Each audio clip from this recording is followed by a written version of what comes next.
Hola, buenas tardes, bienvenidos. Bueno, mi nombre es Gisela de Grandis, yo soy abogada, soy miembro del Instituto de Derecho a la Salud de este colegio. Bueno, les doy la bienvenida a todos por estar aquí. Hoy vamos a hablar de medicamentos de alto costo en pediatría. Quiero agradecer en primer lugar un especial agradecimiento a nuestra directora, la doctora Sandra Bierza, y al doctor Javier Tuero, que ha hecho innumerables gestiones para que hoy podamos estar todos reunidos.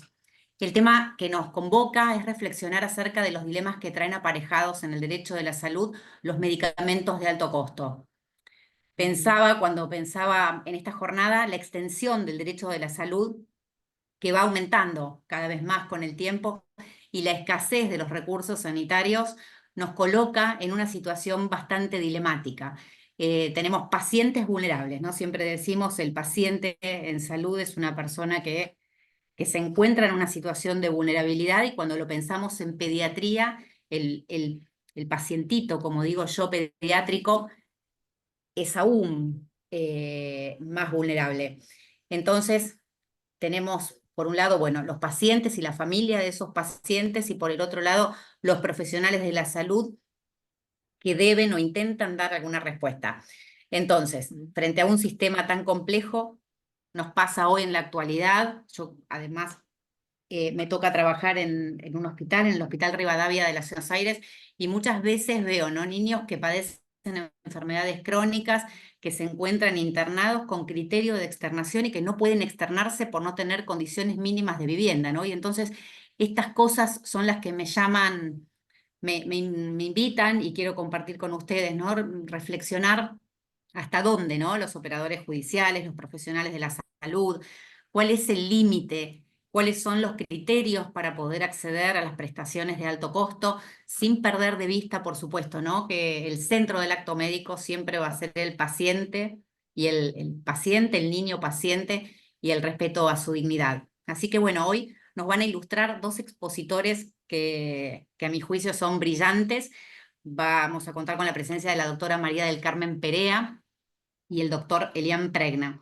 La doctora María del Carmen Perea es médica, neuróloga y especialista en pediatría, magíster en ética biomédica, consultora de neurología infantil y enfermedades poco frecuentes, miembro del Comité de Ética como secretaria en la Sociedad Neurológica Argentina.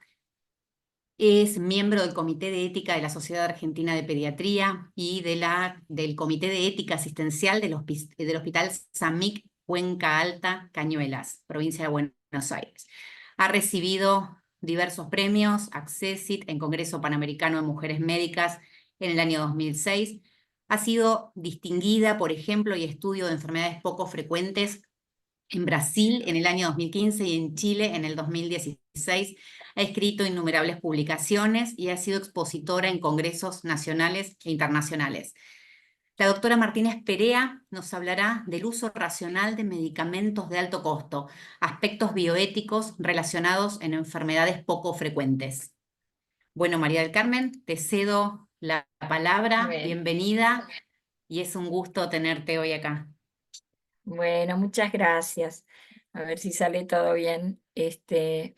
Voy a Una acá cosita tenía. mientras tanto que me olvidé de Sí, bárbaro. avisarles, a preguntas en un ratito para que ustedes puedan dejar sus comentarios en el chat y al final de las dos exposiciones eh, vamos a ir evacuando las dudas.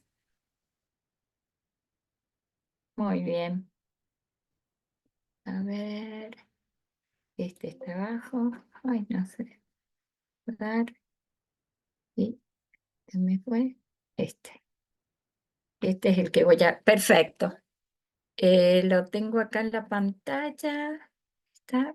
Bueno, muchas gracias por la invitación, especialmente a la doctora Gisela de Grandis y a todos los que están, que hoy en día cuesta mucho dedicar a lo mejor tiempo para esto. Este es un tema que me interesa mucho, fue el detonante para que hiciera la maestría de bioética por un caso muy parecido a esto. Así es que tengo especial predilección, pero esto cambia día a día.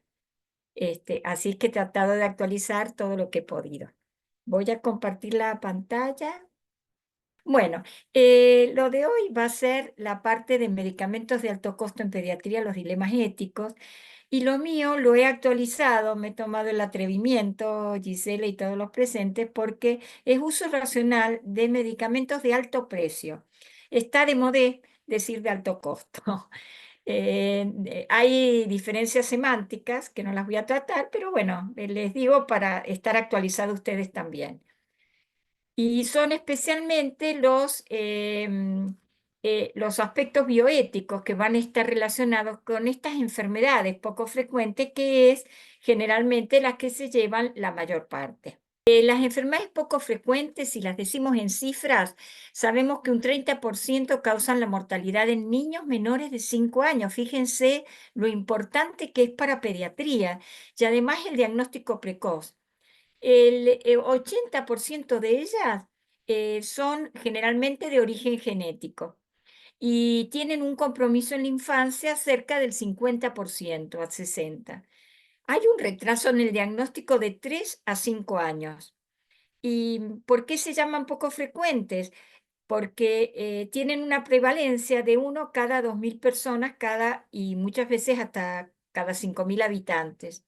Un 50% tienen compromiso neurológico, así es que es una mochila muy pesada para nosotros los neurólogos. Y además de eso, un 50% son niños. ¿Ustedes sabían, hay alguna pediatra por allí o no? Pero ustedes han visto que muchas veces uno está acostumbrado a ver a lo mejor chicos o madres que llevan chicos en silla de ruedas y se dice parálisis cerebral. La parálisis cerebral es un déficit en el sistema nervioso central de múltiples causas, pero con el advenimiento de nuevas tecnologías y los avances científicos y tecnológicos, hemos podido llegar a diagnóstico de enfermedades poco frecuentes. Y no es porque se le pasó el parto, porque tuvo una circular de cordón o demás. Entonces es muy importante porque esto va a ser lo que va a diferenciar la mayor parte la mayor parte de todos los diagnósticos, que eso es muy importante. Las enfermedades poco frecuentes son en número casi 10.800 y la población afectada mundialmente es de un 6 a un 8% y el 40% no disponen de tratamiento efectivo. Es por eso que la temática es muy convocante y ha sido muy importante. Y tienen una alta tasa de la mortalidad. Es todo un desafío. ¿Y por qué es todo un desafío? Porque la medicación eh, mm, eh, pone en tela de juicio muchos lineamientos desde el diagnóstico al abordaje, al tratamiento y las implicancias que no tienes no solamente para el paciente, sino para todo su entorno. Lo que requiere es que sean para la utilización de estos medicamentos, necesitamos necesidades clínicas adecuadas del paciente. ¿Qué significa? Que tengamos un diagnóstico correcto, que haya una indicación específica, que estén los medicamentos disponibles y que sean de calidad y avalados por la autoridad competente. Porque no se dan medicamentos por las dudas, como uno dice, bueno, tiene fiebre, le dan un paracetamol, una novalgina, no. Son de alto precio, que no es menor, pero además porque tienen indicaciones específicas. Hace muchos años habían, igual que ustedes saben para el cáncer, una medicación específica para cada patología.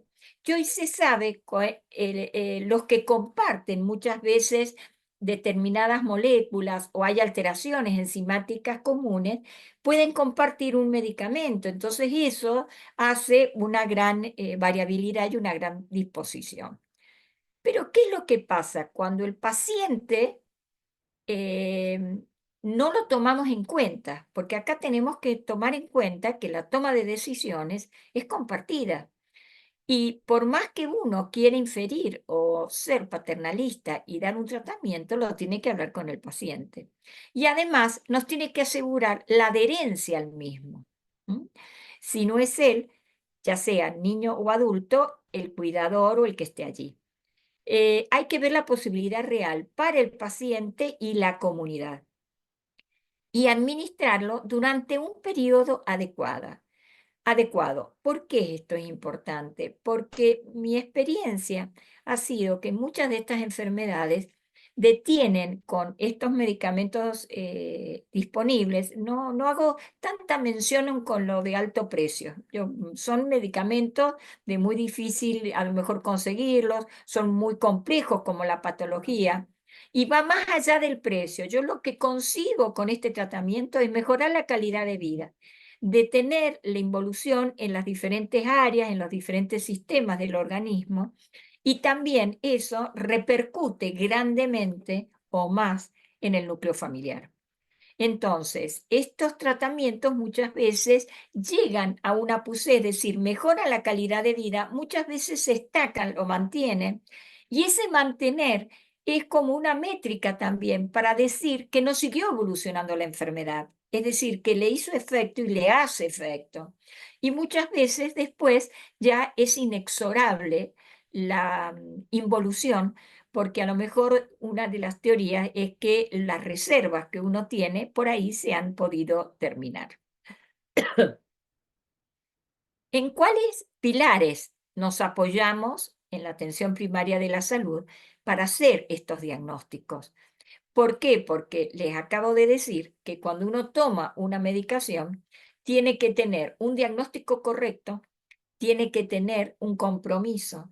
Y entonces es muy importante no fallar, porque no vamos a ponerlo, es como si uno indicara una quimioterapia a alguien que no la necesita.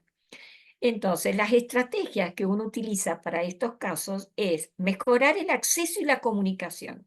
La comunicación la vamos a repetir muchas veces porque es un pilar para todo.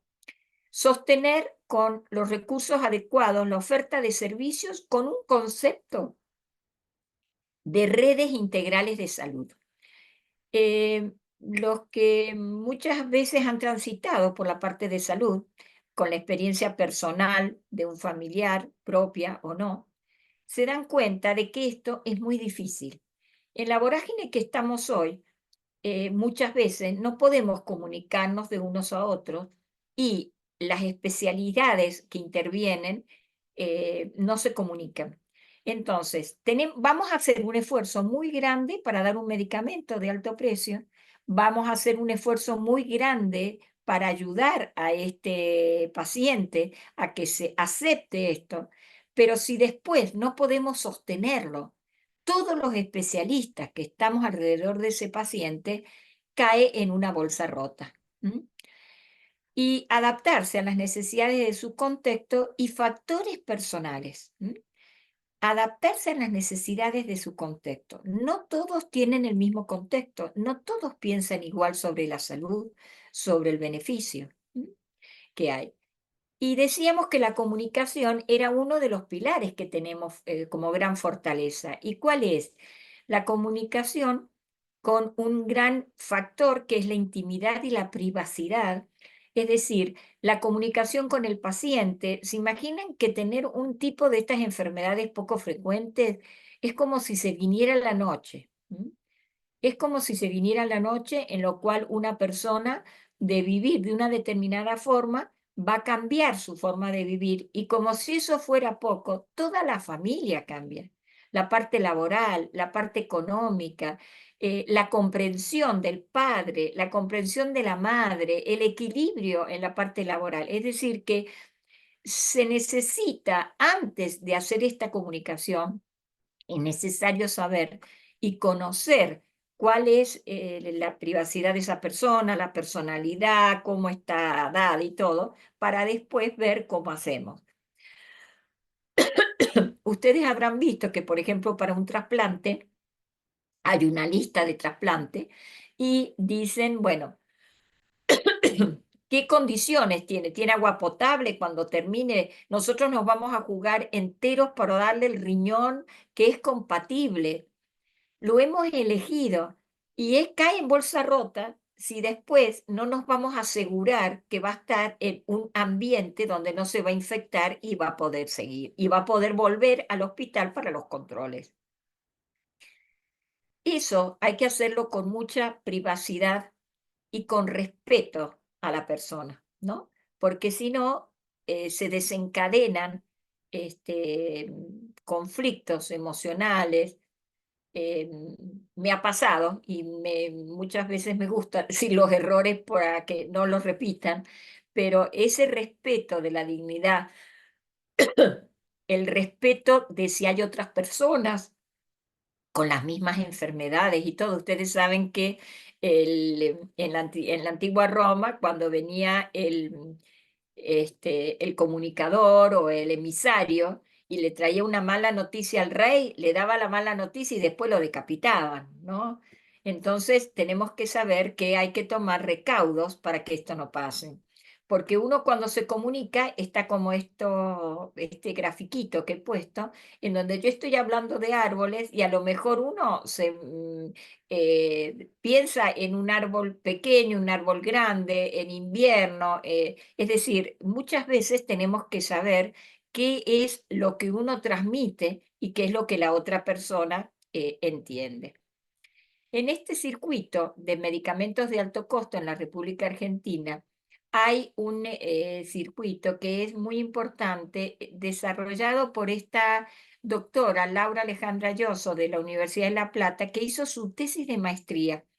Ella se dedicó un poco a la parte de contabilidad en salud sanitaria y hablaba que todas estas enfermedades catastróficas, bueno, como dijimos, se caracterizan porque son escasas de número y demás, y además requieren en gran parte los recursos del sistema de salud, que acá el doctor Elian seguramente se va a explayar en eso.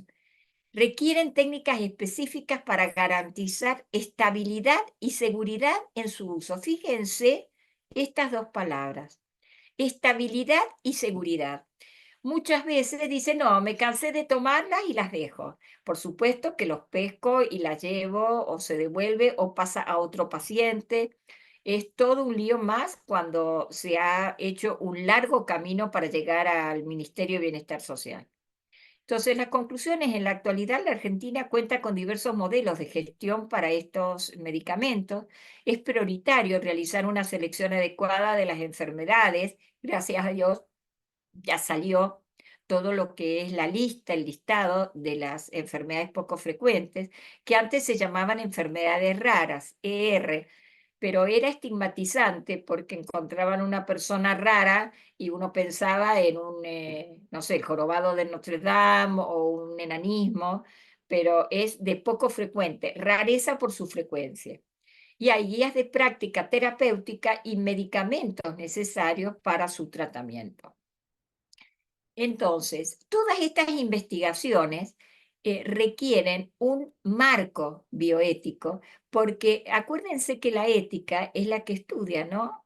La ética estudia la conducta humana y estudia los actos y las consecuencias de los actos. Ustedes mediten después sobre eso y van a ver que es muy importante, porque en la vida uno puede hacer lo que quiera, pero mientras yo no jorobe a los demás, mientras yo no interfiera los planes de los demás. Y en la bioética, en las ciencias de la salud. Entonces, todo esto tiene un límite, pero ¿cuál es el límite? Entonces vemos el límite en quién, en el niño, en los padres, en los profesionales, en la misma sociedad o en el Estado con las políticas públicas. Entonces, vamos a ver cuáles parámetros tenemos que tener en cuenta, cómo es el riesgo ante toda medicación de alto precio, el pronóstico. Es diferente el pronóstico en una persona que tiene determinada constitución, determinados sistemas afectados o no, de otra que no lo tiene, y el grado de evolutividad de la persona. En cuanto al pronóstico y el riesgo, les voy a dar un ejemplo y con esto no se lo van a olvidar más. Les hablo de un caso verdadero, fehaciente. Una enfermedad de las poco frecuentes, dermatológicas, que se hacen todo como escamas en el cuerpo y es terrible. Además, para el propio paciente, muchas veces eso después tiene hongos y tiene feo olor, es decir, es terrible. Entonces, la persona va con el remedio de alto precio y por supuesto se la niegan. Vuelve de nuevo, está 6 meses, casi un año, se la niegan. Y la persona mayor y más o menos instruida y con mucha fuerza y muy educadamente fue al director de la clínica y le dijo, mire, yo quiero, de la obra social, y dijo, yo quiero una reunión con los directivos médicos y toda la cúpula sanitaria de esta obra social. Porque cuando yo les muestre lo que pasa, van a ver que van a cambiar de opinión. Entonces el hombre estaba todo con capas, se imagina, con olor feo, no sé si. La cuestión es que fue a la reunión, se saca la camisa y cuando todos ven cómo estaba ese tórax por adelante, las manos y todo, con el tórax y las manos, dijeron que sí. En este decir que sí a unas medicaciones de alto costo, muchas veces depende a veces de las directivas de la ANMAT, de los consejos tecnológicos y demás. Por ejemplo, en Inglaterra le dicen, bueno, cuando son remedios de alto costo, dice, bueno, yo te voy a dar este remedio, pero vos durante 6 meses me va a tener el médico que demostrar que hace efecto. Si no hace efecto, vos querés seguir con el remedio, te lo pagas vos. Corre por cuenta de ellos. Pero la obra social y el Estado no va a gastar en eso, independientemente de los demás. Bueno, entonces le dice, bueno, yo le voy a dar este remedio, el de la obra social, por 6 meses. A los 3 meses va y estaba limpio, que era una persona, se imaginan, para una persona con esas características, ser una persona que tenía un tórax, que podía ir a la pileta, que podía lucirse, una autoestima, una cosa muy importante. Pero ¿qué pasó? No se valoró el riesgo. Hay un riesgo que uno no lo puede cuantificar y que es una respuesta personal. Cada vez más se estudian muchas veces estos factores, pero muchas veces no salen. La cuestión es que desarrolló una incompatibilidad histoquímica, una incompatibilidad inmunológica y la persona se murió. Entonces, es muy importante indicarlo, pero también conocer el riesgo y profundizar los estudios para no caer en un riesgo fatal. Estamos rodeados de normativas legales que permitieron que las políticas públicas lo aceptaran. Acá llegué hasta el 2021, pero lo que tenemos más ahora es el 2024, que es la creación del Consejo de las Altas Tecnologías que se especifica especialmente en estas medicaciones. Son los medicamentos y las tecnologías sanitarias que son muy específicas y que tratan especialmente estos temas. Nosotros tenemos que centrar, ya sea con los niños que tengan o no su discapacidad, su familia y el contexto cultural con los valores, las creencias y las preferencias, contribuyendo a una atención integral. Esa atención integral, como yo les decía, que puede ser hasta el estudio de que tenga después reacciones inmunológicas que sean incompatibles con la vida. ¿Y por qué hablamos de un desafío? Porque el desafío es competir con alguien en cosas que requieren fuerza, agilidad o destreza. Y es destreza no solamente física, sino intelectual. Por eso tienen que ser profesionales, capacitados y que sepan esto. Desafiar, enfrentarse a estas dificultades con decisión. Acá les cuento otro paciente que tenía una enfermedad Nos muy rara, quedan 5 minutos, María del Buah, Carmen, bueno, ¿eh? los ejemplos dejamos para después. Y son las enfermedades poco frecuentes. Em, el desafío ya está, hay desafíos en investigación, hay aumentos de interés en las enfermedades de baja incidencia, porque se imaginan que estos son estudios muy costosos y que hasta que se llega a todo terminar la investigación y demás, lleva tiempo. Hay que hacer avances en el campo de la inteligencia artificial y también son tratamientos innovadores, especialmente en menores de edad. Hay que medir las desigualdades en salud para no dejar a nadie atrás. Se hace todos los años la jornada de enfermedades poco frecuentes y la equidad en salud es un principio rector de la acción en salud pública para construir sociedades más saludables y sostenibles. Bueno, acá tenemos la asociación yo les he dado cifras de todas partes, y la Asociación de Enfermedades Poco Frecuentes Argentina es excelente. Hay varias sociedades, hay también de pacientes de cada una de las patologías que se han sumado y han hecho muchos paralelismos con las agendas del desarrollo sostenible. Hay que abordar, seguir. ¿Y por qué queremos hacer esto? Porque no podemos curarla. Se puede paliar, se puede atender, pero no por eso los vamos a dejar a los pacientes. ¿Y por qué es importante? Porque fíjense, uno puede empezar con el paciente a lo mejor cuando el paciente está en sus primeros pasos y tenemos una terapia con un objetivo específico para que cuando llegue a la total discapacidad lo vamos a cuidar y también lo vamos a acompañar. Pero cuando lo hacemos antes de que esté en silla de ruedas y demás, es decir, con discapacidad, por así representarlo, podemos cuidar, acompañar desde el principio y le podemos ayudar a resolver ese problema que es cómo se va a integrar a la vida. Las conclusiones son, por una parte, de estas enfermedades poco frecuentes que requieren la participación y formación de los profesionales. No es solamente el profesional que haga una receta, tiene que saber cómo actúa ese remedio y qué es lo que va a controlar para mejorar la calidad de vida en un contexto integral y si uno puede atenderlos, los puede atender en todas partes, no porque estemos en La Quiaca, en Tierra del Fuego, en Entre Ríos, en un pueblo, los vamos a dejar. Acá he puesto todo lo que han contribuido a esta formación y lo que se está hablando mucho ahora en esto de alto de médico costo es del uso racional. Es decir, el análisis bioético es imprescindible para el diagnóstico de la situación, pero hay que hacerlo con mucha prudencia. Esto trae cuestiones de debates bioéticos, deliberativos. ¿Para qué? Para que podamos hacer razonadamente y con prudencia. Tenemos seguros de salud, tenemos la ley, que el objetivo es el derecho a la salud integral. Todos tienen que tener una protección, recuperación y rehabilitación de las enfermedades. Sabemos que en los tres subsistemas que actúa, que es como el sistema de salud pública, de seguridad social y privado, es decir, esto es muy terrible.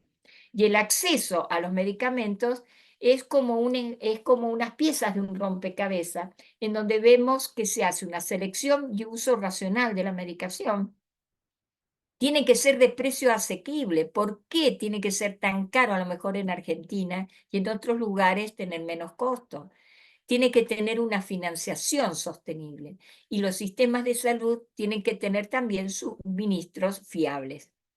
El límite, recordémoslo siempre, siempre tiene que haber un límite en los padres, en los profesionales. Cuando tengamos dudas, consultemos con nuestros colaboradores, con las personas que pintan canas, que tienen más experiencia.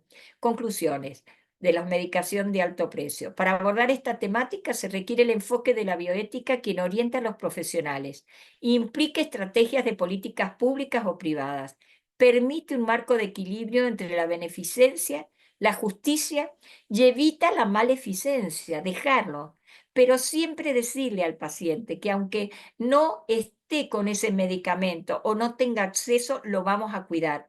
Y el seguimiento va a ser siempre incondicionalmente. Aún así, cuando haya ido a ver a uno, a dos, a tres otros especialistas. Refiriendo los recursos sanitarios que son finitos, con compromiso ante la sociedad, con una justicia equitativa y distributiva. Bueno, y nada más. Yo les voy a mandar después una selección de diapositivas y la bibliografía, que es lo que más me interesa.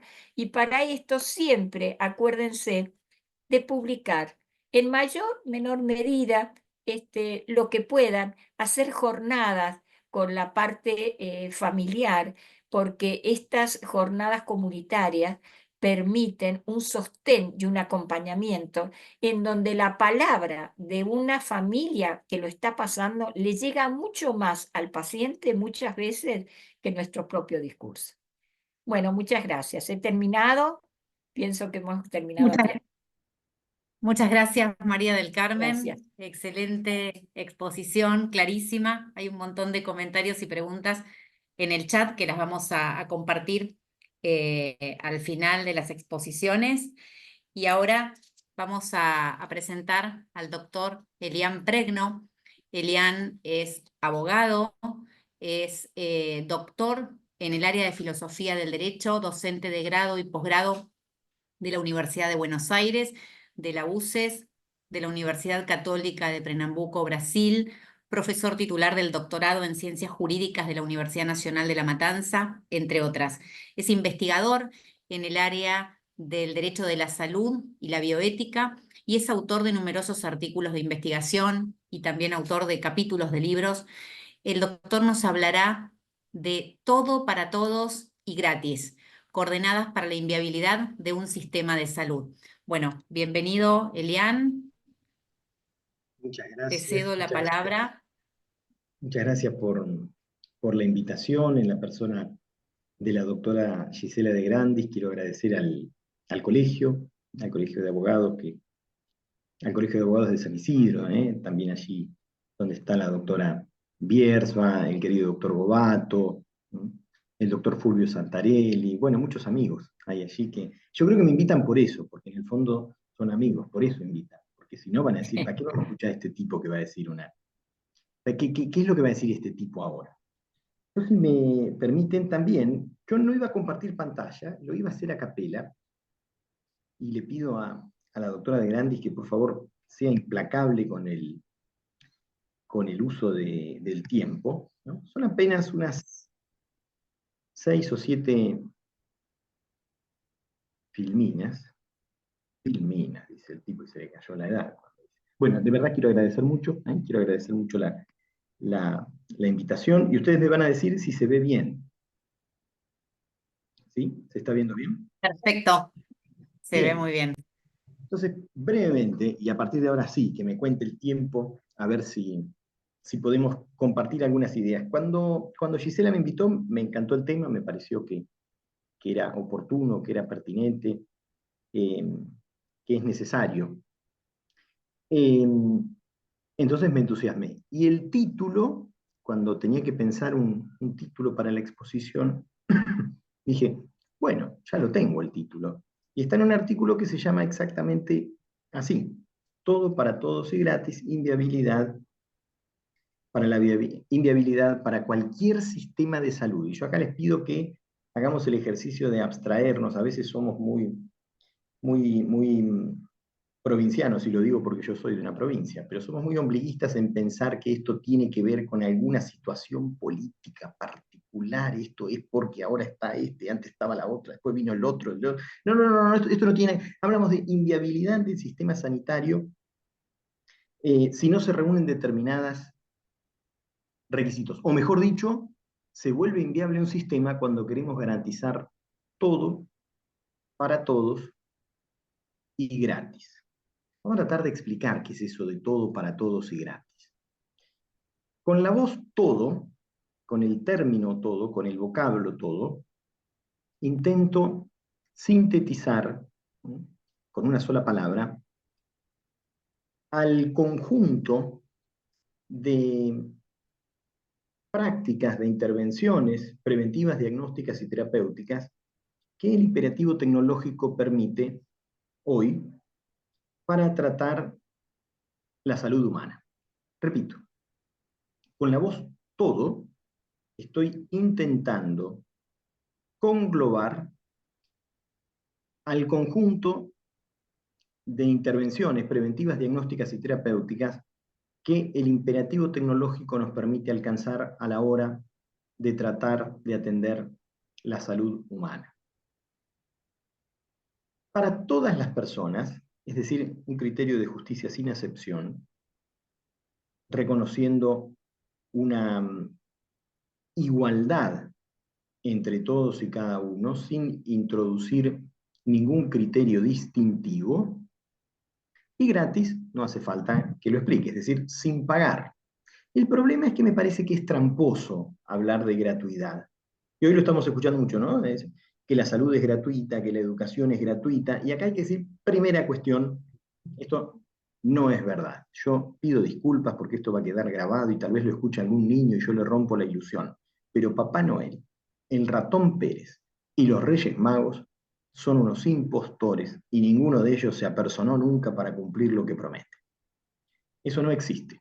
El hecho de que usted no desembolse dinero, usted vaya a atenderse a un hospital, a la guardia, a una clínica, a tener familia, programe atención, que sea demanda espontánea, sea atención crónica, lo que sea, lo que sea. El hecho de que usted no desembolse una suma de dinero ahí, en el mostrador, en el momento de la admisión, no significa, bajo ningún punto de vista, que eso sea gratuito. En todo caso, lo que usted no hace es no pagar en el momento, pero gratis no es. Tal vez lo pagó antes, lo va a pagar después y lo pagó un montón de gente que no lo usó. Y cuando la doctora María del Carmen hablaba con precisión del sistema sanitario argentino, tenemos que decir algo. Si hay algo que reúne características verdaderamente antisistémicas, es el sistema sanitario argentino. Nosotros tenemos 3 subsistemas y que la doctora los mencionó. El subsistema público, que encima habría que desagregar el nivel municipal, provincial, nacional, y mirá Gisela que te tiro para la próxima, tenemos que pensar la atención de la salud a escala regional, es decir, tenemos que pensar la integración regional y eso da para una jornada enorme y hermosa. El sistema privado, que involucra no solamente las empresas de medicina prepagada, sino cuando uno va al doctor y dice, doctor, ¿cuánto le debo? 10 australes, uno mete la mano al bolsillo, le paga y se termina. Paga una cotización directa. Y después este sistema que, junto con el dulce de leche, el alambre púa y la virome, nos hace únicos en el mundo a los argentinos, que es ese sistema semipúblico y semiprivado de las obras sociales sindicales nacionales, cuya nota de color, que repito, nos vuelve únicos en el mundo, no porque en otros países no haya sindicatos, no porque en otros países no exista un modelo semejante al de la obra social, sino por el modo de financiar. Cada 100 pesos de sueldo, al trabajador le descuentan 3 y la patronal pone casi 7. De manera que son 10 puntos porcentuales del sueldo que se lo lleva automáticamente la obra social. Y uno cuando tiene que explicarle a colegas de otros lugares, no sé si en la sala tenemos gente de otros lugares, veo algunos nombres que sí, tal vez me hacen pensar que tenemos colegas del exterior, y a uno se le vuelve bastante difícil de explicar qué es eso de una obra social. ¿Qué es eso de obra social? La verdad es que no se puede explicar. El modo de financiar no se puede explicar. Esto en algún momento lo vamos a tener que repensar. Pero no contentos con eso, a estos 3 subsistemas se les agregan islas al sistema. Es decir, algunas que están por fuera incluso de la 23660 que nos mostraba la doctora María del Carmen recién. Por ejemplo, Fuerzas Armadas y Fuerzas de Seguridad. Por ejemplo, Poder Judicial de la Nación. Por ejemplo, las 24 obras sociales provinciales. Ustedes saben que nosotros somos un país federal que tiene 23 provincias, más la Ciudad Autónoma de Buenos Aires, y cada una de ellas cuenta con un seguro provincial de salud. Pues bien, los empleados de la provincia de La Pampa, por ejemplo, la mía, los empleados públicos de la provincia de La Pampa se atienden por el SEMPRE, que es la obra social provincial. Y así podría seguir enumerando. El PAMI, por ejemplo. Hay gente que ha entrado a hacer un trámite al PAMI y nunca más salió, todavía está dentro de las instalaciones, nunca más salió. Esas islas del sistema tienen una batería normativa propia y al mismo tiempo tienen que cubrirle a la gente, a nosotros, la atención de la salud. Hay que decir que la atención de la salud, y esto es archiconocido para todos ustedes, pero debo decirlo, al solo efecto de dejar en evidencia que nadie tiene la más remota idea de qué significa salud. Hasta el 48, hasta la mitad del siglo XX, definíamos a la salud por la negativa, es decir, ausencia de enfermedad. Eso claro que acusaba circularidad, nos decía quién está sano y quién está enfermo, quién está enfermo y quién no está sano, al tiempo que trababa una relación de oposición, antónimos diríamos desde el punto de vista lingüístico, entre salud y enfermedad. Pues bien, la OMS vino a romper con esta idea y nos ha dado por primera vez una definición positiva, y nos ha dicho qué es y no qué no es, Hasta el momento nos decía qué cosa no era la salud, y ahora nos dijo qué es, y al mismo tiempo rompió la relación de oposición entre salud y enfermedad, para decir que la salud es algo más que la ausencia de la enfermedad, y que supone un estado de completitud del bienestar. Y ese bienestar se desagrega, y no solamente la mera ausencia de enfermedad, se desagrega en un abanico trilaminar que involucra la dimensión física, psíquica y social. Ahora bien, la ampliación de la definición la ha vuelto, sinceramente, falta de operatividad. Es decir, nos dio una definición que nos habla del mundo y sus alrededores. Es todo. Es absolutamente todo. Y a medida que uno va desandando esos tres niveles, el físico, el psíquico y el social, cuando llega al social, realmente tiene que ir a la Carta de Ottawa para ver qué son los determinantes sociales de la salud. La Carta de Ottawa es el documento emergente de la primera Conferencia Internacional de Atención Primaria de la Salud, celebrada precisamente en Canadá, que nos habló de los determinantes sociales. ¿Y cuáles son los determinantes sociales de la salud? Y bueno, la paz, la educación, la comida, la renta mínima anual, el medio ambiente, el agua, la justicia social, o sea, todo, claro. Entonces la pregunta inevitable que uno se tiene que hacer a la hora de problematizar en esa definición, y lo estoy haciendo muy breve, pero podría detenerme a pensar en la idea de bienestar. Y la idea de bienestar es harto problemática porque se trata de una categoría autorreferencial, de manera que lo que es para mí bienestar no lo es para Gisela, quizás sí lo es para María del Carmen y coincide en algo conmigo y en algo con Gisela. eh, la verdad, nadie sabe qué es. Y bienestar es estar bien, es una palabra compuesta. Y usted dice, mire, yo me anoté una jornada para venir y que un tipo me diga que bienestar es estar bien. Sí, claro, pero la incorporación de la idea de bienestar en la definición genera un montón de problemas. Primero, la autorreferencialidad. En segundo lugar, en qué momento se vuelve pública la salud si es que el cenital de la definición, el núcleo principal de la definición es una categoría autorreferencial, y eso es para mí, vale para mí y solo para mí. Y luego implica que nos preguntemos qué incluye el derecho a la atención de la salud. Y cuando nos preguntamos cuáles son los contenidos del derecho a la atención de la salud, nos encontramos con un problema, por lo menos dos. Y eso tiene que ver con la estrategia que en este país, que en la Argentina se ha utilizado y que se les ha ocurrido una idea maravillosa, que es la de dictar una ley para cada dolencia. Una locura, una batería de legislación que según sea el origen viral o bacterial de las dolencias, vamos a tener millones de normas, y no parece ser una estrategia muy económica desde ese punto de vista. Y no hablo de económica porque sea caro o porque sea barata, sino porque no podemos legislar para cada enfermedad, al tiempo que profesionaliza al enfermo. Entonces usted tiene que tener un cartel que diga asmático profesional, celíaco profesional. Y esto termina atando un derecho fundamental a un carnet, a un padrón. Yo tengo derecho a la atención de la salud independientemente de que esté o no afectado por una dolencia. De la misma manera en que tengo libertad, aunque no esté privado de ella, todavía. Y otra pregunta que es muy interesante, y por ahí bien dicho en la Casa de los Abogados, ¿en qué está pensando un juez cuando tiene que resolver si el derecho a la atención de la salud se ha violentado o no se ha violentado? ¿Está pensando en ese completo estado de bienestar físico, psíquico y social? ¿En serio está pensando en eso? ¿Completo estado de bienestar físico, psíquico y social? ¿En serio se puede pensar en eso? ¿En serio se pueden dirimir responsabilidades, por ejemplo, en un juicio de responsabilidad profesional, en un juicio de mala práctica médica? ¿En serio lo podemos determinar a partir de determinar, condicionar a la idea de salud a partir de si hay piso de tierra, si hay asfalto, si hay cloaca o si no hay cloaca? Yo voy a tener problemas, Posible, hablando precisamente de la del rol de los jueces, del encargado del funcionamiento del sistema, yo de manera intuitiva, esto es muy intuitivo, pero advierto que el caminito hacia la judicialización de la salud va precedido de dos movimientos previos. El primero es haber patologizado la normalidad. Medicamentos para sanos. Fíjense qué cosa loca esta, ¿no? Pero hay medicamentos para sanos. Insisto, no estoy hablando de la Argentina, estoy hablando de medicamentos para sanos. Entonces, ¿quiénes consumen, por ejemplo, fármacos que fortalecen la memoria? Dicen, no, yo tengo que rendir con la doctora de Grandis, que es muy exigente, entonces voy a agarrar y me voy a tomar un fármaco para fortalecer la memoria. Y uno se encuentra con una pastillita que es para fortalecer la memoria. ¿Quién la consume? El estudiante universitario. El packaging sumamente atractivo, una frutera que tiene naranja, durazno, banana, manzana, y uno le pregunta, ¿por qué no se come una naranja, una banana, una manzana, un durazno, en lugar de tomarse este fármaco? Medicamentos para sanos. Lo que sucede, o lo que subyace a eso, es una patologización de la normalidad. El segundo paso, antes de llegar a la judicialización, insisto, es intuitivo, no lo tengo validado, no lo tengo verificado. Pero lo que tenemos es una sobremedicalización de la vida.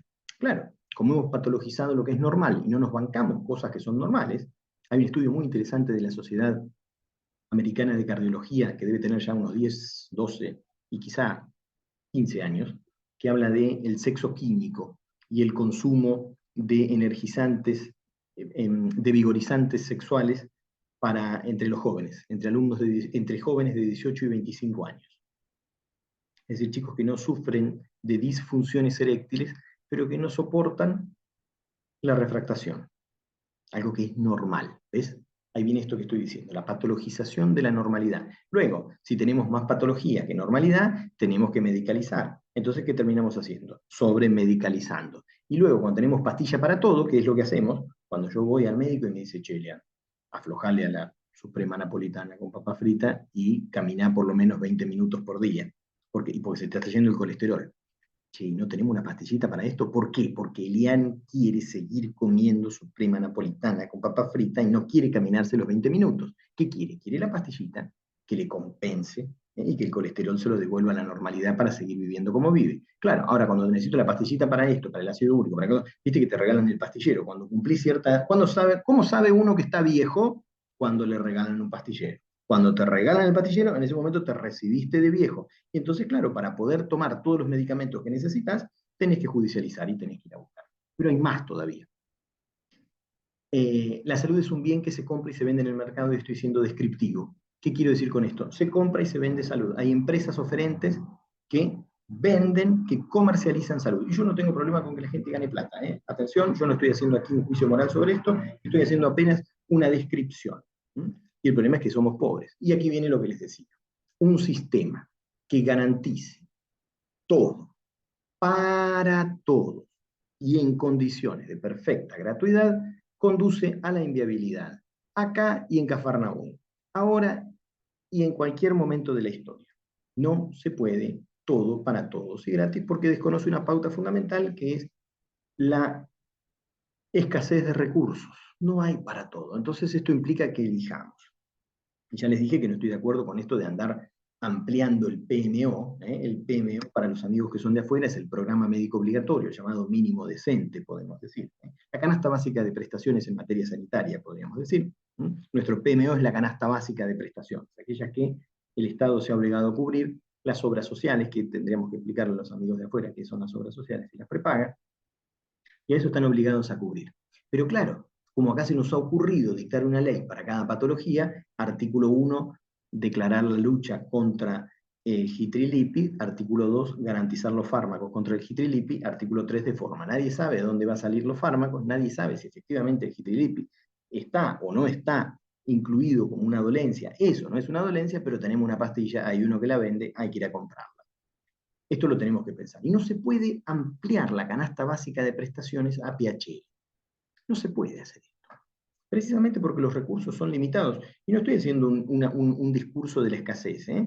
Esto está en perfecta relación con los pronunciamientos de la Corte Interamericana de Derechos Humanos, que dice que los países responden en la garantía de los derechos fundamentales siempre en la medida de sus posibilidades. Ningún Estado puede ser condenado por no tener plata para cubrirlo. Y nosotros estamos quebrados. Ahora, esta estrategia de ampliar o achicar la canasta básica de prestaciones con leyes a medida, que al mismo tiempo es bastante enrevesado desde el punto de vista ideológico, y eso lo podríamos charlar alguna vez, pero lo que intento decir con esto es que esa estrategia de dictar una ley para cada dolencia se parece bastante cuando yo voy al supermercado con mi hijo Felipe y me explico. Yo cuando voy al supermercado con Felipe, con mi hijo menor, tengo que prestar atención, porque de momento miro hacia el changuito y en el carrito me encuentro con un trapo de piso. Yo digo, el nene me puso un trapo de piso en el coso, se ve que quiere limpiar, quiere practicar oficios con papá. Y cuando levanto el trapo de piso abajo está lleno de dulces, de serenitos, de galletitas, de caramelo. El pibe me lo pone, ¿no? Y estas cosas pasan en el sistema. Decimos, ¿cuál es el criterio con el que se amplía o se achica el PMO, el Programa Médico Obligatorio? ¿Cuál es el criterio para expandir o para contraer la canasta básica de prestaciones? No hay plata tampoco parecería ser una respuesta que vale para todos los casos y siempre. Pareciera ser que hay gastos que los tenemos que soportar. No podés dejar de comer. No se puede dejar de comer. Tenés que comer todos los días. So pena de que no tengas más días. Entre no tener más días y no tener plata, tengo que tener comida para eso.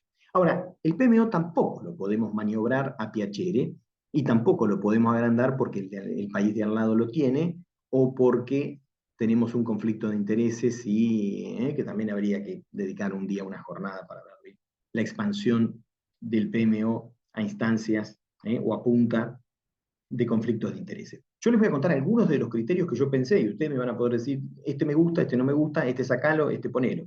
Pero el primero sería que el recurso que estamos proponiendo para ampliar el PMO sea un medicamento, sea una práctica diagnóstica, sea una vacuna. El primer punto sería que sea eficaz. Yo recuerdo que una de las primeras resoluciones, las disposiciones que regulaban la investigación clínica en la Argentina, me acuerdo de las 5330 de la ANMAT, estoy hablando de allá de los 90, consagraba un principio ético muy lindo y que decía algo así como que lo científicamente inviable es éticamente inaceptable.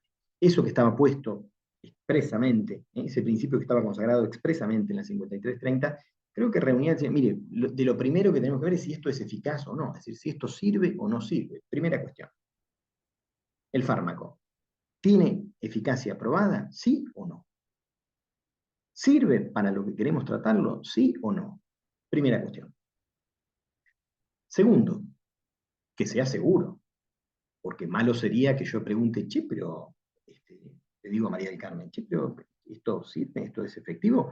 Sí, esto mata todo, mata virus, mata gérmenes, mata paciente, mata todo. No, momento. Si mata paciente, no. Es decir, debo garantizar estándares de seguridad. Segundo criterio. Tercero, Nos la quedan calidad. 5 minutos. Bien. Perfecto. La calidad del fármaco, es decir, el fármaco tiene que reunir condiciones de calidad. De manera que si yo tengo dos y hay uno que es eficaz, es seguro y produce náuseas, y hay otro que es eficaz, es seguro y no produce náuseas, no pasa el test de calidad. Pero claro, ahí viene el cuarto, el más incómodo, el más feo. Esta parte se llama haciendo amigos con Elian. Es el costo-beneficio. Porque si el que te produce náuseas y lo podés bochar porque no reúne calidad, pero vale 3 veces más, decimos, che, te damos el que produce náuseas, pero después te damos un poquito de Reliberan, que te lo cubrimos y vale la mitad. Es decir, el análisis de costo-beneficio lo tenemos que hacer, necesariamente lo tenemos que hacer. Y mira, sin querer, sin habernos puesto de acuerdo, lo juro que no nos habíamos puesto de acuerdo, cuando María del Carmen habló del criterio de justicia, y con esto prometo que termino, hay consenso en fundamentar que los derechos humanos tienen su base, su apoyatura, si ustedes quieren, teórica, en las corrientes ético-normativas de corte deontológico. Me he ido a la ética normativa, y el mundo de la ética normativa lo podemos dividir entre corrientes deontológicas o corrientes teleológicas, no teológicas, teleológicas o consecuencialistas, y podemos decir que las corrientes teleológicas, el utilitarismo, viste, como a veces es como que tiene mala prensa, no le gusta mucho a la gente. Entonces, la deontología, sí, ¿cuál es la deontología? ¿La dignidad? Ah, esa. Nadie tiene idea qué es la dignidad. Nadie sabe qué es la dignidad humana, pero parece que es más cool que hablar de un criterio de utilidad. El derecho a la atención de la salud es un derecho humano, por lo tanto, le caben las generales de la ley y uno podría decir que también haya base argumental en las corrientes ético-normativas de base deontológica. Ahora, tenemos un problema. No se puede atender la salud sin una dosis mínima de utilitarismo. Necesitamos de una dosis mínima de utilitarismo. De hecho, María del Carmen recién hacía referencia a la lista de espera para trasplantes. Ese es un criterio utilitarista. ¿Por qué armamos una lista? Porque no hay para todos.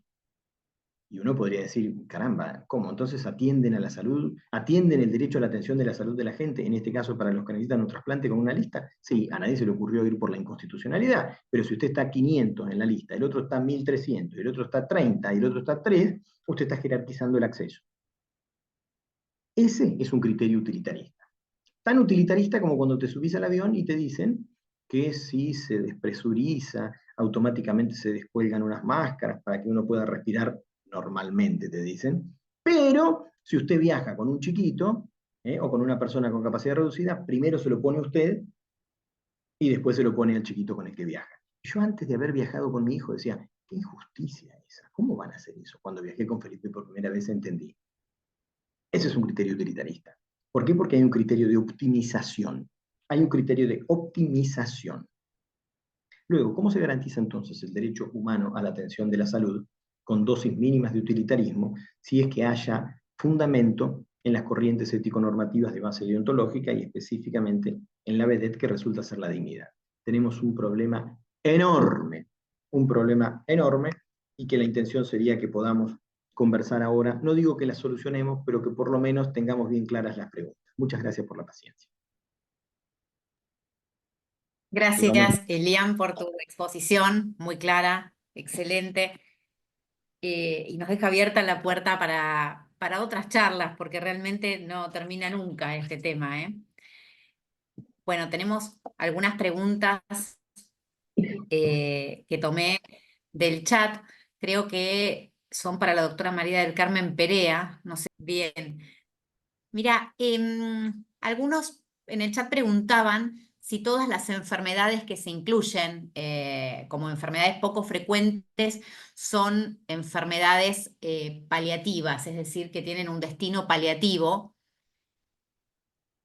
Y además también hay otra pregunta que quizás se relaciona, si todas las enfermedades poco frecuentes son mortales. Perfecto, perfecto. Bueno, la más fácil es la última. La vida humana, todos somos mortales, así que seguro. Lo que pasa es lo que a lo mejor ha querido decir y no lo puso, es que hay unas que son como congénitas, se nace y se presentan desde el periodo neonatal. Y hay otras que, y hay otras que en diferentes momentos de la vida se van a ir presentando. Incluso muchas de ellas son hereditarias y por eso yo les hice un refuerzo, les dije algo sobre esto de que había que respetar la intimidad, la dignidad y la privacidad de cada uno. Imagínense, son hereditarias. Yo no le puedo decir a boca de jarro, decirle, lo van a tener, la posibilidad, mandarla a la genetista, es decir, eso es un tránsito que hay que después llevarlo. Incluso en muchas de estas enfermedades, en unos aparecen de recién nacidos, en otros de jóvenes, de otros adultos, y es la misma localización genética, pero como uno tiene una diferente, si hay una epigenética y hay diferentes interacciones nuestras, por eso, como la familia, cada hermano es diferente, pero puede desencadenarse a lo mejor por una gripe, por una infección o lo que sea, o después tener otra. Es decir, que hay algunas que se comprometen mal, hay algunas que son más catastróficas que otras. Les doy el caso típico. Una enfermedad de Duchenne es un chico que a los 3 años ya empieza a caminar mal, a los 4 se tropieza. A los 10, 12 años va a necesitar de apoyo, ya sea un trípode, un andador, una silla de ruedas. Una vez que, fíjense cómo está todo perfectamente estudiado. En estas patologías, cuando el chico ya pierde la movilidad, que los compromisos proximales de los músculos están más afectados, va de la mano con la disminución de la musculatura del aparato respiratorio.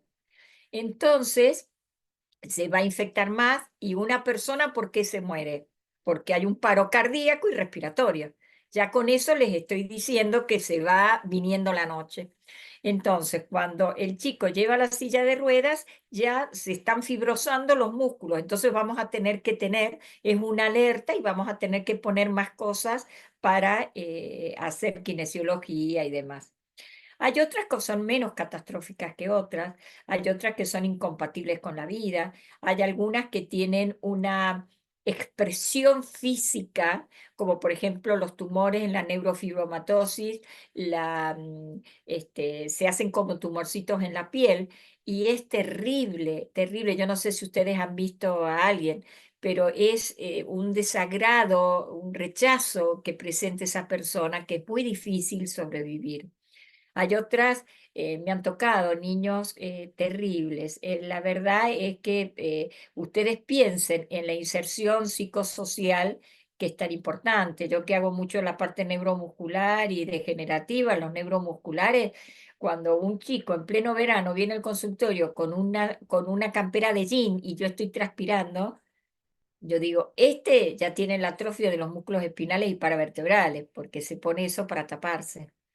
Es decir, ¿entienden? Y ese día que viene no lo voy a revisar. Por primera vez no le voy a hacer sacar la campera. Este, pero bueno, uno no tiene a lo mejor ninguna enfermedad que sepa catastrófica y bueno, tiene un accidente de auto y termina su vida. Así es que, y después lo otro que preguntaron de cuidados paliativos. Antes se creía que todos los cuidados paliativos eran al final de la vida, cuando se estaba por morir una persona y que necesitaba, para el dolor fundamentalmente, para el dolor, para sobrellevarlo, porque hay muchas enfermedades que son muy dolorosas al final de la vida. Pero los cuidados paliativos es para paliar un determinado aspecto de la enfermedad.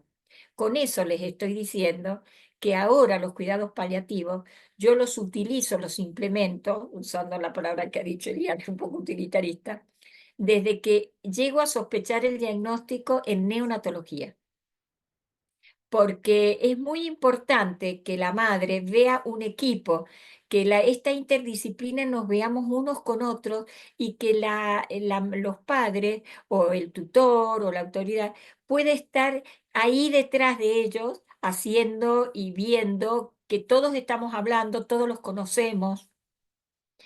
Entonces ha pasado a ser hacer desde el principio. Y hay una doctora, que es la doctora Saunders, que es una de las pioneras en cuidados paliativos, que tiene una oración muy linda, una carta que le da a un paciente y dice que aún así que no se puede hacer nada, ella lo va a cuidar, lo va a acompañar y lo va a ayudar. Y aún así, cuando termine su vida, va a acompañar a sus padres, porque ¿qué pasa? Cuando fallecen estas personas, quedan muchos interrogantes inconclusos, especialmente entre los más allegados. Y es muy importante esa visita que hace el familiar después que muere, a lo mejor a los meses. Y doctora, esto yo no me animaba a preguntarlo porque así. Y me ha tocado, por ejemplo, en el Rivadavia, viste el de Gisela, el jardín precioso que tiene con sus palos borrachos, de cruzarme con una madre de una chica que tenía una cara muy rara, que tiene una enfermedad muy rara y que fallece. Y lo digo, bueno, ¿cómo está? Eh, Me comí, menos mal que me contuve y dije, ¿cómo está? ¿Usted está aquí? ¿Para qué está si no tiene la nena, no? Porque eso me hubiera salido, no sé a ustedes, pero me hubiera salido espontáneamente. ¿Cómo le va? ¿Qué dice? ¿Cómo andan sus cosas? Mire, doctora, le extraño tanto a mi hija que vengo acá, que era donde pasaba la mayor parte del tiempo.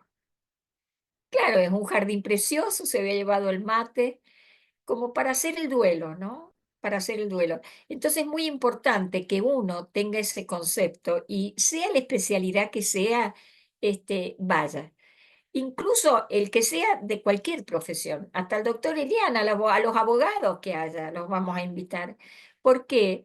Para ir introduciendo esos temas que muchas veces uno lo tiene que hacer, decir, bueno, vaya poniendo las cosas a nombre de otra persona, cómo la podemos ayudar, usted podría ir, servicio social, que antes eran especialidades estancos. Entonces, ustedes ven que la interdisciplina y las redes integradas, como dice siempre la OPS y la OMS, son importantes. Y para el paciente vale oro eso. Ese apoyo vale oro. Gracias, María del Carmen, por la respuesta. Una sola cosa que agregar con el tema de los cuidados paliativos, porque lo que suele pasar es que el paciente, cuando le diagnostican una enfermedad crónica, rehúsa el paciente o el pacientito y entonces sus papás rehusan a iniciar cuidados Exacto. paliativos por este problema que creen que cuidados paliativos es para irse a morir, ¿no? Que ya desde la Exacto. medicina no hay nada para hacer. Es el gran desafío que tenemos por delante. Y hay otra pregunta interesante en el chat también para vos, María del Carmen, y Sí. si crees que los medicamentos de alto costo, perdón, de alto precio, son antidemocráticos. Ah, la leí la pregunta y me la anoté y todo. Sí, sí, sí. Mira, es todo un tema. La verdad es que es todo un tema. Eso, y te voy a dar el otro ejemplo, que es el que conozco mucho, y te voy a responder eso y después te voy a dar otro ejemplo. Eso, hay diferentes tipos primero de atrofia muscular espinal. Hay una congénita que es mortal, hay otros que llegan a sentarse, hay otros que llegan a pararse, hay otros que pueden caminar y hay otros que se hacen diagnósticos a lo mejor a partir de los 15 años, que me tocó hacer tuve tres casos ahí en Rivadavia de chicos, uno de recién nacido, uno de 1 año y 9 meses y el otro que era un familiar de una profesional médica colega que me llegó mucho. Las medicaciones son de alto costo, de alto precio, y hay muchas que son invasivas porque, bueno, al principio era, ¿qué pasa? Eso era por la neurona motora, tenía que pasar el líquido cefalorraquídeo, que ese es el problema, y eran como muy invasivas y traumatizantes.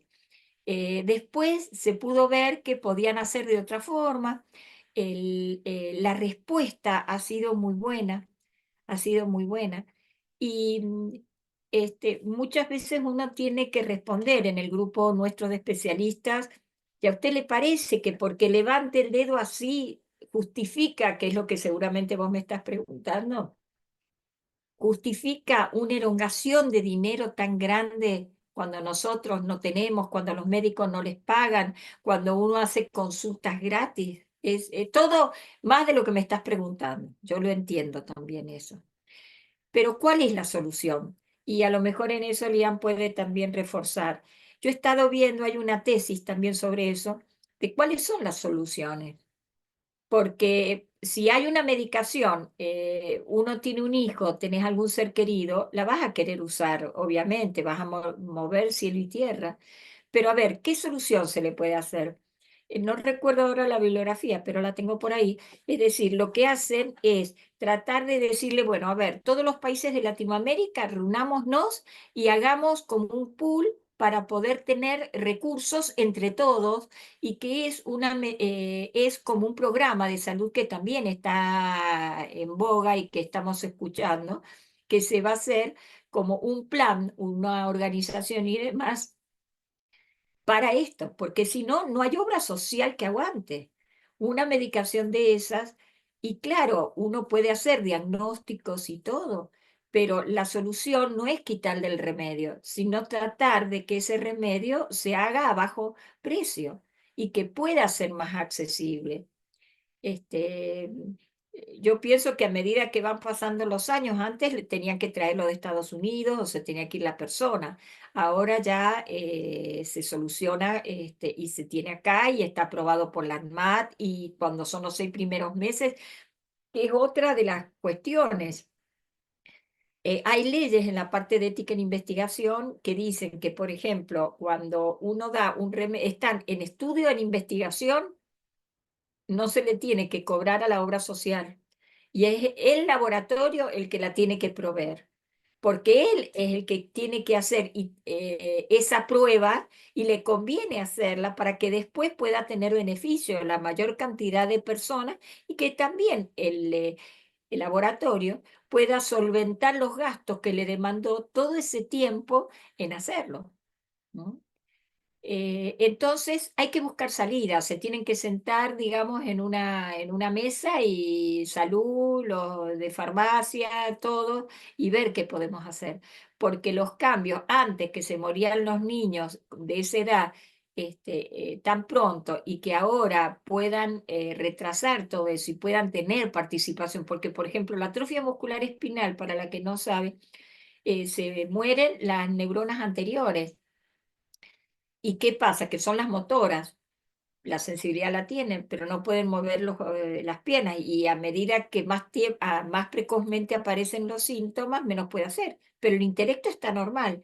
Tal es así que cuando uno ve un niñito en la terapia pediátrica neonatal, te das cuenta que puede ser una atrofia muscular espinal y no otra miopatía u otra enfermedad, o porque tragó líquido al nacer, y porque el chico está vigil, activo, se sonríe y puede mover la boca, los labios, ¿no? En las menos graves, pero no puede mover las piernas. Entonces, un niño de esas características obviamente se ven beneficiados. Pero la investigación es importantísima. Lo que pasa es que es muy costoso, todo es costoso. Imagínense los medicamentos que se hicieron contra la disentería, con la peste, con un montón de epidemias, llevaron tiempo. Yo pienso que tiene que haber una conducta distributiva de, digamos, de justicia y equitativa. Y esto de decir, bueno, a ver, justifiquemos que el chico en 6 meses, el niño en 6 meses tiene adelantos, pero además tiene que ir de la mano de otra mesa, digamos, de gestión y estratégica de políticas públicas y de economía. Yo eso no lo puedo solucionar. Yo puedo solucionar la parte médica, la otra parte no, pero es así. Gracias, María del Carmen. Elian, ¿querés agregar algo a esta pregunta? Yo pensaba, ¿no? Mientras María del Carmen hablaba y siempre escucho a los médicos, ¿no? Cuando nos hablan, bueno, por más pequeño que sea el avance, vale la pena y vale el sacrificio en estos medicamentos de alto precio. Pero pensaba, ¿no? Esta dicotomía cuando inicié, cuando los presenté a ustedes puse el ejemplo, muchas veces tenés chicos crónicos que no los podés externar porque con criterio de externación porque no pueden volver a su casa, ¿no? Entonces estamos comiendo recursos sanitarios y yo ahí veo un gran dilema ético, ¿no? Sí, Porque, cada vez más, cada vez más. ¿no? Y ¿hasta dónde? Porque el médico tiene muchas veces tiene este deber de la beneficencia, pero bueno, ¿cuál es entonces el límite qué pensás vos, ¿no? Respecto a la asignación o los criterios para asignar estos recursos tan escasos? Y es cierto que nos hemos concentrado por ahí en, en las patologías de baja prevalencia y alto costo, como estábamos mencionando recién, ¿no es cierto? Que por ahí es, y, y tenemos algunos casos aquí, ¿no es cierto? Donde de golpe te encontrás con una obra social a la que podés conducir lisa y llanamente a la quiebra, si, o sea, un fármaco y conducís a la quiebra. Cuando nos escuchaba hablar sobre ética de la investigación, pensaba, es absolutamente, me siento tan ridículo con lo que voy a decir, pero es como que tenemos que pensar un poco la política científica de un país, es decir, esto tiene que estar inscrito en la política científica de un país. ¿Qué se investiga y qué no se investiga? Supone una agenda de prioridades. Y después lo tenés que enlazar también con con una política de incentivos económicos. Malo sería que nos pongamos eh, a pensar en farmacogenómica cuando todavía tenemos enfermedades endémicas propias de la pobreza aquí en la Argentina. Entonces, vamos a tener que pensar en alguna política de incentivos. Y tampoco me parece muy honesto que cuando el fármaco está en góndola digamos, ah, pero el medicamento es un bien social. Claro, 20 años después es una unidad de negocios que tardó,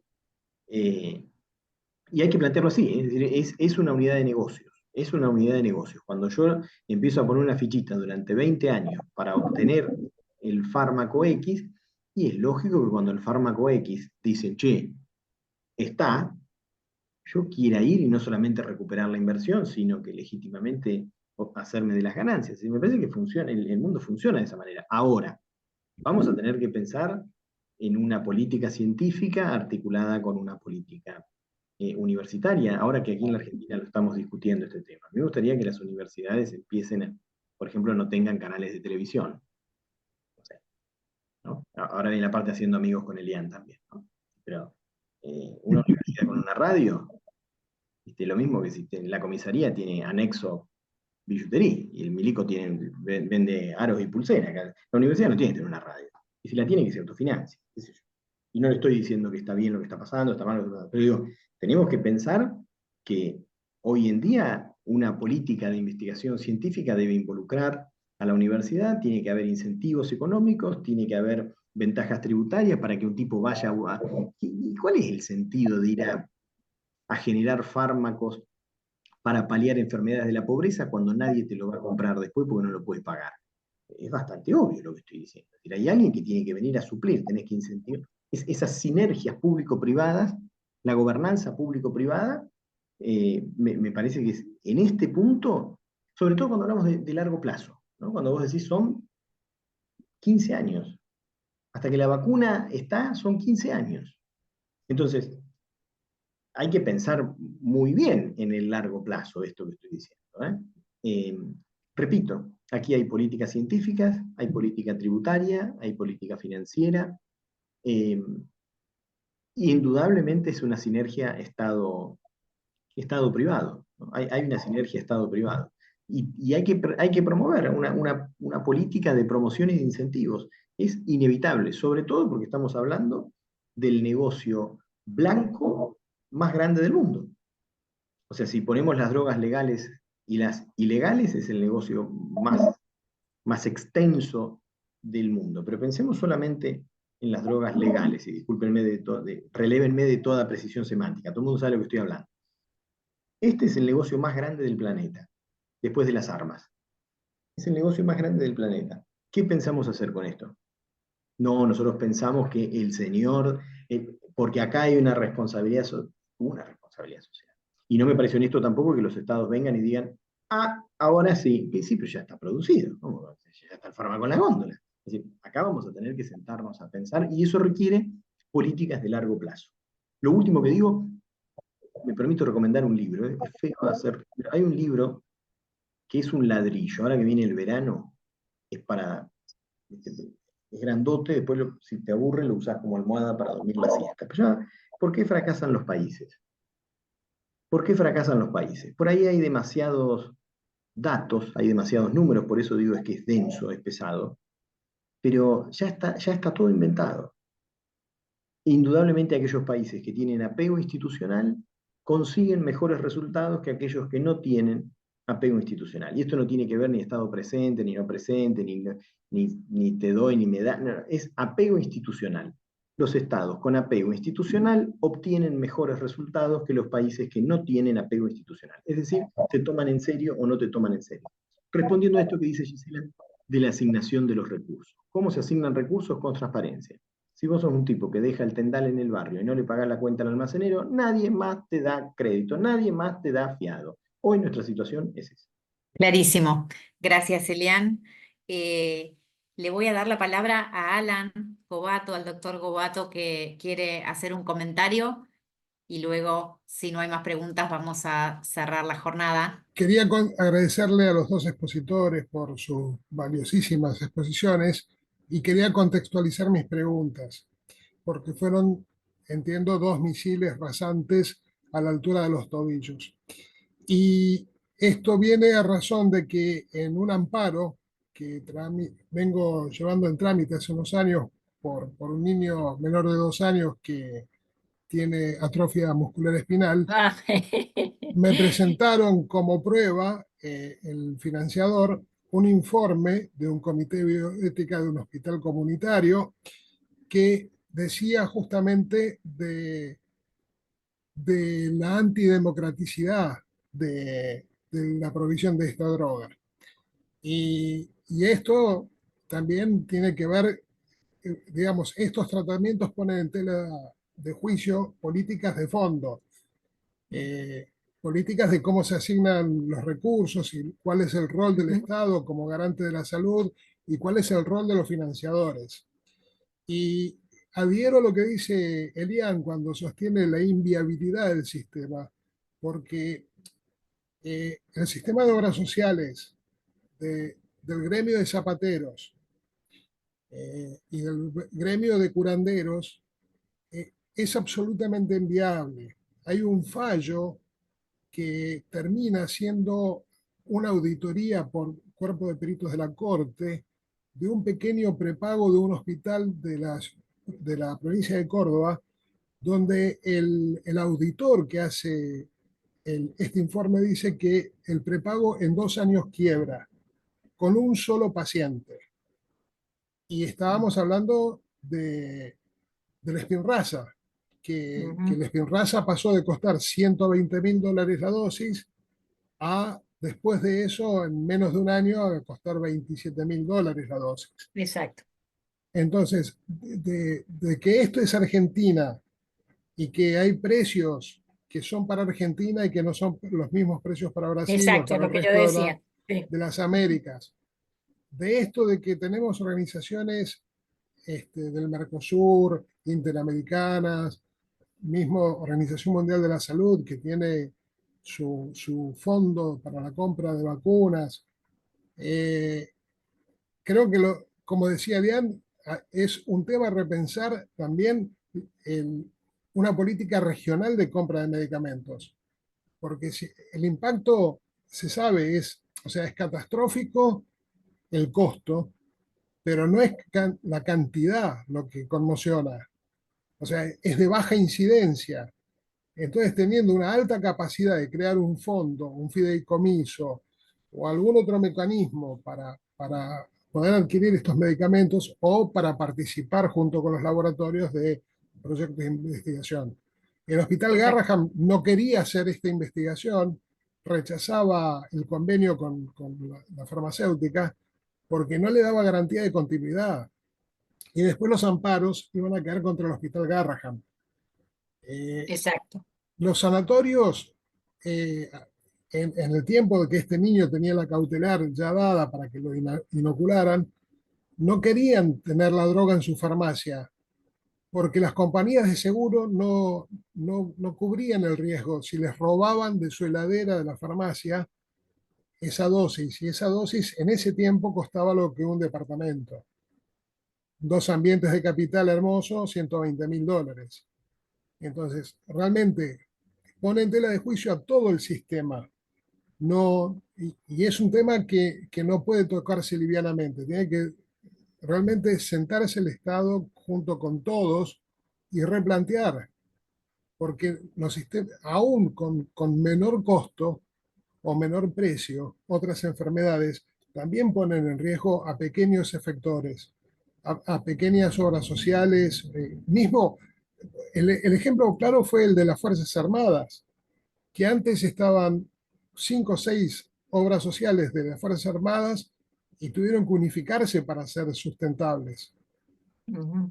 Yo creo que, o sea, no hay distingo entre que sea una Fuerza Armada o personal público, tendría que estar todo el personal público en un solo sistema de salud. Y todos los gremios unificarse en un solo gremio o en varios gremios, pero con una población no menor a 1 millón de afiliados. Si no, es absolutamente inviable. Gracias. Disculpen, quería contextualizar y poner por qué eran las preguntas. Gracias, Alan. Y María del Carmen, hay una Sí. pregunta que no, en realidad no Sí. viene con lo que estamos hablando ahora, pero se relaciona con tu exposición. Entonces, Sí. sería bueno abordarla. Tenemos unos minutos. Sí. Desde el principio vos expusiste, ¿no? La relación o el paciente, la familia, acerca de la inaccesibilidad en términos de medicaciones en estas situaciones. Sí. Y lo difícil, acá lo que dicen en el chat, lo difícil que es entonces una charla para comenzar con el paciente para abordar esto. ¿Se entiende la Sí, pregunta? es difícil. El comienzo para Difícil. abordar esto de las charlas y todo es fundamental la comunicación y las pequeñas cosas que yo les decía. Yo les voy a dar un ejemplo que por confidencialidad no puedo dar muchos detalles, pero seguramente va a responder tu pregunta. Tuve un paciente que ingresa con una convulsión febril, que es una cosa dentro de lo habitual, común en los chicos, y la madre me dice, eh, se pone peor, cada vez peor, pero no justificaba eso. Y me termina diciendo que tenía un sobrino en tal provincia con una enfermedad muy rara.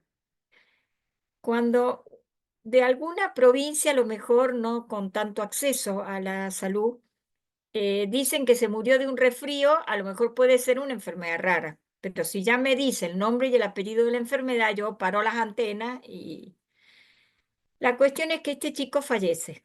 Y como me había dicho eso la madre, yo guardé parte del tejido para ver después cómo podíamos llegar al diagnóstico. Trato de buscar a la madre, no la puedo localizar.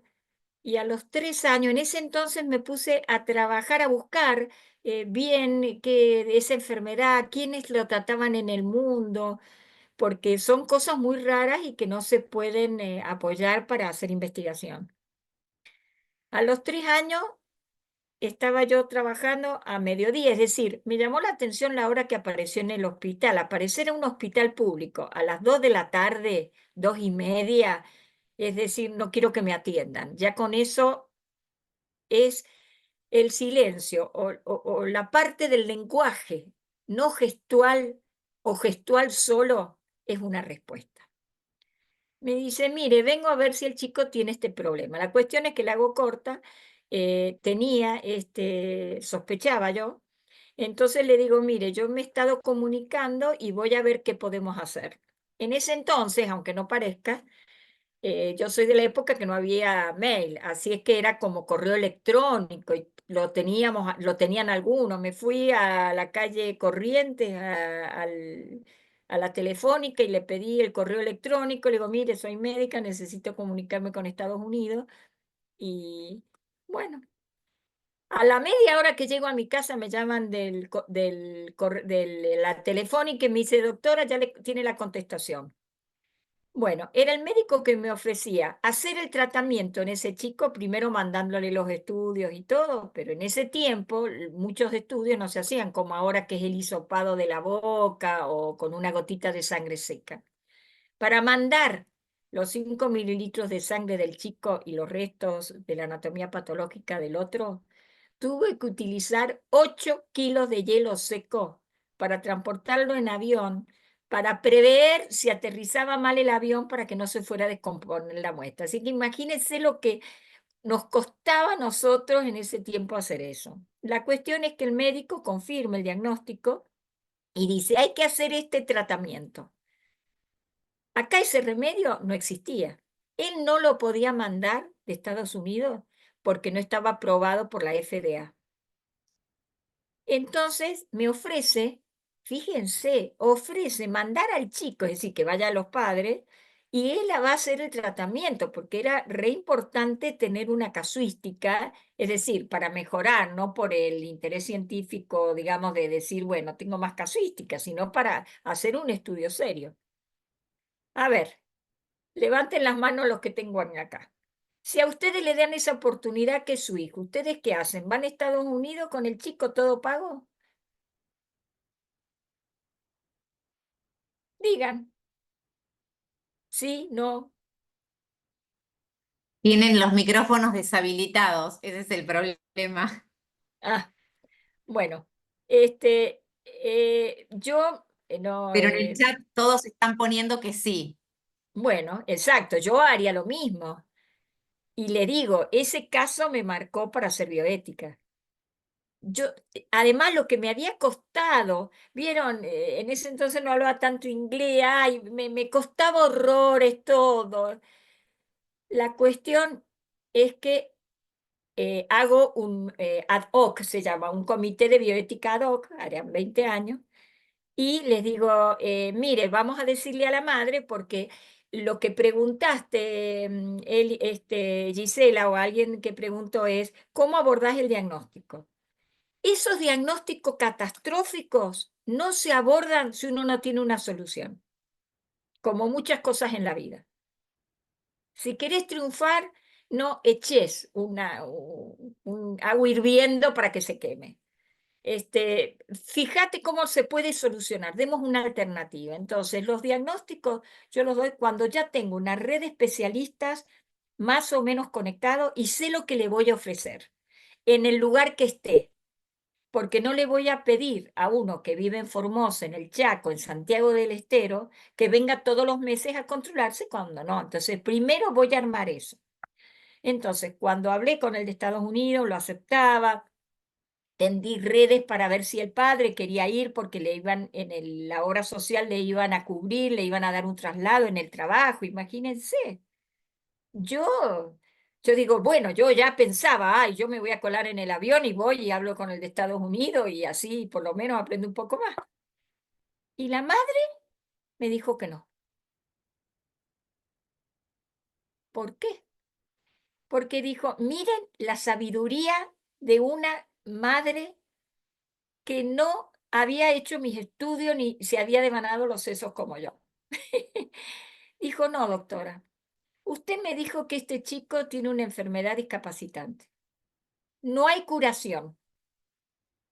Es decir, que vamos a intentar que esté bien mejor un tiempo, pero fíjense la sabiduría. Yo digo, ¿de dónde saca la fuerza y el conocimiento esta madre? Y yo, ¿sabe qué? Necesito estar acompañada y apoyada emocionalmente con mi familia y mi madre. Así que no voy a ir. ¿Se imaginan? Yo me quedé helada, le soy muy sincera.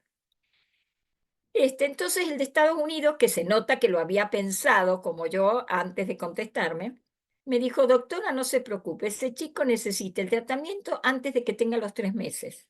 Así que usted en su país, como son los yanquis, tiene tal laboratorio, el número de troquel, todo, la aceptación, lo tiene aprobado por la ANMAT y todo lo utilizan en neonatología, lo va a usar, pero por una vía no oficial.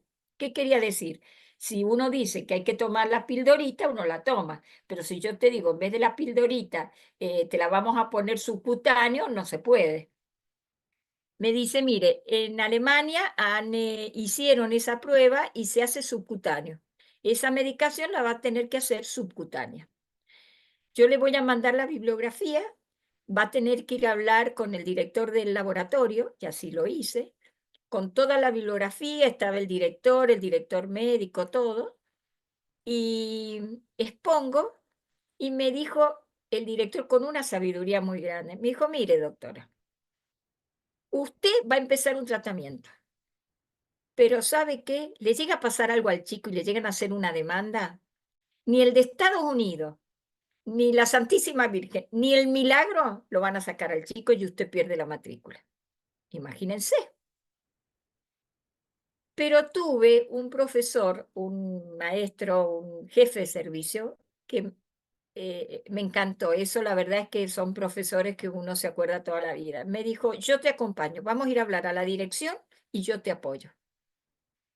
Porque es verdad, lo usan en recién nacido, mal no le va a hacer. Si vos tenés todo, obviamente pasé 10 días sin dormir de los nervios que tenía, pero estuve al lado del chico, le pasamos eso endovenoso, no hubo problema. Después pasé a subcutáneo, con dosis menores, pero todo con controles exhaustivos, mandando a Estados Unidos fax, porque no había correo, con fax. SOS ponía, cuando ya tenía que escribir mucho y ya no me salía el inglés, le ponía SOS y él me contestaba. La cuestión es que el primer hijo se murió a los 3 meses. El segundo con ese tratamiento llegó a los 5 años.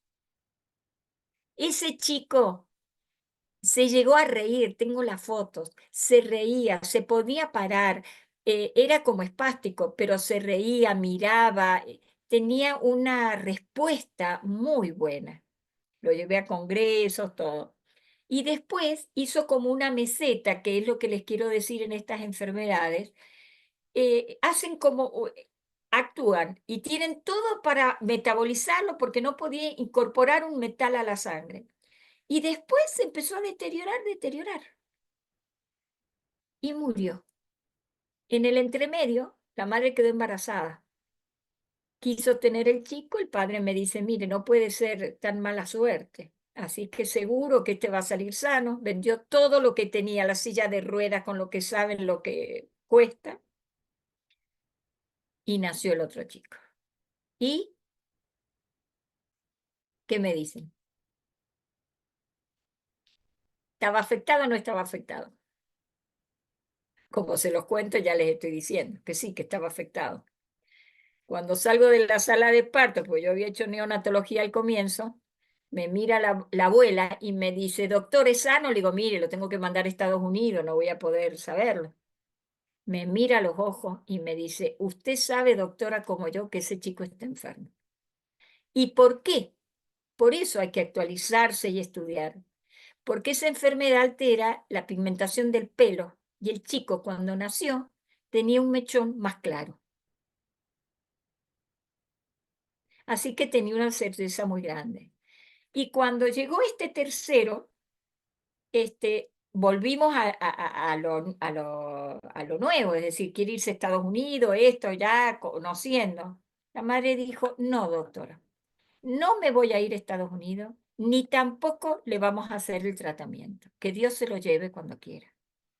Entonces, fíjense bioéticamente cómo la madre decidió en un caso, y esa es la bioética, yo actúo y también con las consecuencias. En este momento, de acuerdo a lo que tiene el chico, el grado evolutivo y cómo está mi familia, el contexto que tengo. Y en otro momento, como el tercero, sabiendo que lo mismo iba a morir, dijo, no, yo no quiero, que Dios se lo lleve cuando quiera, pero no le voy a hacer nada. No le va a faltar todo lo que le hagamos, convulsiones, todo. Para mí fue una enseñanza muy grande del valor de las madres, cómo era, y por eso fue la distinción esa en Brasil, la asociación de esa enfermedad en Brasil y en Chile, cómo las madres pueden soportar tal carga, el amor tan grande. Es una fortaleza que, bueno, hice la tesis de bioética cuantitativamente con test. Para ver cuál era la raíz, ¿no? Y la llegué a tener más o menos. La cuestión es que, fíjense, bioéticamente, además uno como profesional la hubiera obligado en años anteriores, el médico, yo tuve algunos, eran paternalistas, quiere decir que el médico decidía, el chico tiene que tomar tal cosa y lo tiene que hacer, no importa lo que la madre diga. Usted se va a ir a Estados Unidos, va a cargar con el chico y se va. Y no fue así. Fue respetar la dignidad y la autonomía, la libertad que tenían los padres en decidir una cosa o la otra. Más allá de los valores, de lo que uno pensara. Entonces, eso fue un ejemplo y se los digo para que ustedes sepan respetar y no por eso dar un portazo. Ah, no, si usted no va a hacer lo que yo le diga, no vuelva más. Y le cerraba la puerta un portazo cuando un médico se enteraba de que iba a ver al médico de la vereda de enfrente. Entonces, esa es la enseñanza bioética que uno quiere transmitir. Respetar a las personas, al paciente, más allá de lo que yo piense. A mí no me cabía en la cabeza si me dan esa posibilidad de que se puede mejorar. Y del otro lado, por eso estaba adrede la diapositiva que yo les dije, ¿cuál es el límite del paciente, de la familia, del profesional? Yo hubiera dicho a la madre y le hubiera endulzado el discurso diciéndole, tiene que hacerlo, va a ver, para una satisfacción propia egoísta, de decir, voy a publicar y voy a sumar 2 casos de la literatura mundial con este escrito. Y respeté lo de la madre. Después, por ese tratamiento y todo, me escribieron de la India, de muchos lugares que tenían los mismos problemas que nosotros. Entonces, ¿cómo uno puede capitalizar y cómo puede interactuar con los demás profesionales que están en las mismas circunstancias que uno? Pero el respeto por la decisión, en la toma de decisiones de los pacientes, tiene que ser sagrado, como en la muerte digna y todo. Si el paciente no quiere recibir, tiene la ley que dice el derecho, usted puede rechazar. Pero si el paciente dice, no, yo quiero tener oxígeno, quiero irme a morir a mi casa tranquilo, con cuidados paliativos y todo, hay que respetarlo. Así es que bueno, espero que les haya servido de algo. Pero bueno, son cosas muy difíciles. Una cosa es... Gracias, María del Carmen. Bueno, Gracias. son situaciones difíciles y estamos, yo creo que requiere de mucho diálogo, ¿no? Desde las políticas públicas, los operadores judiciales, porque a los abogados muchas veces nos toca en el ámbito del amparo pacientes que en el nombre de la autonomía muchas veces piden cosas en donde quizá no está probada la eficacia, por ejemplo, de un Exacto, medicamento. exacto. Eso, bien ahí hay un límite. Y por el otro lado, los médicos, ¿no? Que muchas veces o en el afán de buscar el bien del paciente, quizá exageran en beneficencia o Exacto, también por el miedo a alguna responsabilidad profesional, entonces dejan solo al paciente en la toma de decisiones. Entonces creo que exacto. tenemos un largo camino por delante y me llevo de esta jornada y ojalá que todos también se lleven, ¿no? Para reflexionar varias ideas. Y bueno, y vamos a comprometerlo al doctor Elian para una nueva jornada y ahondar en estos temas de salud y pensaba, ¿no? En el acceso de los medicamentos, pero a nivel latinoamericano, ¿no? Sí, Porque sí, es sí. bien interesante. América tiene en Exacto. común, en realidad, el problema económico, ¿no? Y que nos Sí, toca sí. afrontar muchas veces todo esto. Así que bueno, agradezco la presencia de todos los participantes.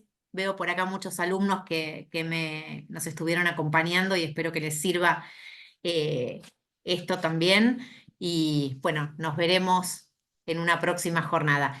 Especialmente agradecida, María del Carmen, por tu exposición y Elian, saben cuánto Bueno, los admiro, así que fue un honor tenerlos hoy acá ilustrándonos. Muchas gracias y nos veremos en algún otro encuentro. Buenas tardes a todos.